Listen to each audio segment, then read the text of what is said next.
సిరిసిల్ల సహకార విద్యుత్ సంస్థలో కార్మికుల హక్కుల కొరకు Telangana state united electricity employees యూనియన్గా 72 గంటల విధుల బహిష్కరణ నిరసన కార్యక్రమాన్ని చేపట్టబోతుంది.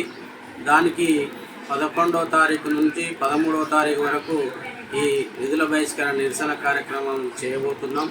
ఈ నిరసన కార్యక్రమానికి నోటీస్ ఇచ్చిన సందర్భంలో ఎస్ఎండి గారు పదే సమ్మె నోటీస్ అని చెప్పి లెటర్లు ఇవ్వడం జరుగుతుంది. కానీ మేము సమ్మె చేయట్లేదు, కార్మికుల హక్కును కాపాడుకోవడానికి కొరకు విధుల బహిష్కరణ నిరసన కార్యక్రమం తెలియజేస్తూ ఉన్నాం. కాబట్టి సెస్ చైర్మన్ గారు ఇప్పటికైనా, ఎండి గారు ఇప్పటికైనా యూనియన్ నాయకులతో చర్చలకు పిలిచి ఈ కార్మికుల సమస్యల పట్ల సానుకూలంగా స్పందించాలని విజ్ఞప్తి చేస్తూ ఉన్నాం. దాంతోపాటుగా ఏదైతే మేము ఈ కార్మికుల సమస్యల మీద గతంలో చాలాసార్లు రిప్రజెంటేషన్లు చేసినాం, నిరసన కార్యక్రమాలు తెలిపినాం. అదే సెస్ ఆఫీస్ ముందు నిరసన కార్యక్రమం తెలిపినాం, నల్ల బ్యాడ్జీలతో నిరసన కార్యక్రమం తెలిపినాం. అంతేకాకుండా దేశవ్యాప్త సమ్మెలో భాగంగా ఒక్కరోజు నిరసన కార్యక్రమం, సమ్మె భాగంగా నిరసన కార్యక్రమం తెలిపినాం. దాంతోపాటుగా కలెక్టర్ గారి దృష్టికి కూడా తీసుకెళ్ళినాం, కలెక్టర్ గారికి కూడా రిప్రజెంటేషన్ చేసినాం.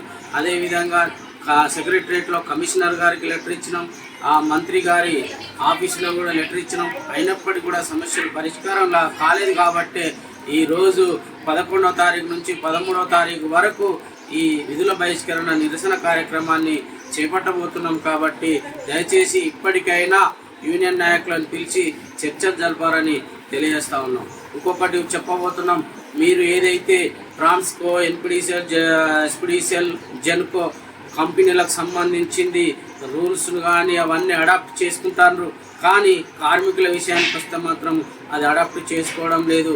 కాబట్టి దీనికి ఇది కూడా మంచి గమనించాలి, ఇది కూడా పరిగణనలోకి తీసుకోవాలి. కార్మికులు ఏం గొంతమ్మ కోరికలు అడగట్లేదు, సేఫ్టీ ప్రికాషన్స్ అడుగుతున్నారు. విధి నిర్వహణలో ఎలక్ట్రికల్ షాక్తోని యాక్సిడెంట్లు అయిన వాళ్ళకి ఉద్యోగాలు ఇవ్వమని అడుగుతున్నాము. ఈ కార్మికులు 3-4 ఊర్లు తిరుగుతున్నారు కాబట్టి వాళ్ళకి FTA ఇవ్వమని అడుగుతున్నాము.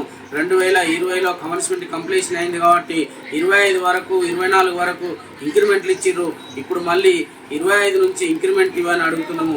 కాబట్టి ఇవన్నిటికీ మీరు ఇచ్చిన లెటర్లో మాకు ఏమాత్రము అది కరెక్ట్ లేదు. ఎందుకనంటే ప్రమోషన్స్ విషయానికి వస్తే ప్రమోషన్స్ ఖాళీలు ఉంటే ఇస్తామంటున్నారు, ఖాళీలు ఉన్నప్పటికీ కూడా మీరు ప్రమోషన్ ఇవ్వట్లేదు. మీ పాలక మండలి తీర్మానం కూడా జరిగింది, తీర్మానం జరిగినప్పటికీ కూడా మీరు ఇవ్వట్లేదు. రేపు రాబోయే రోజుల్లో ఈ 72 గంటల విధుల బహిష్కరణ నిరసనలో భాగంగా ఏదైనా జరిగితే ఈ పాలక మండలి ఎండి గారే బాధ్యత వహించవలసి ఉంటుంది. పబ్లిక్ను, ప్రజలను తప్పుదో పట్టే విధంగా ఈ ఎండి గారు లెటర్ల మీద లెటర్లు ఇస్తున్నారు. ఇది సరి అనేది కాదు. ఎందుకు అనంటే కార్మికులు 24 గంటలు కాళ్ళు కాలినా చేతులు కాలినా కష్టపడి పనిచేస్తూ ఉన్నారు. పబ్లిక్కు ఎలాంటి విమర్శ రాకుండా, ఎవరికి ఆటంకం కలగకుండా పనిచేస్తూ ఉన్నారు.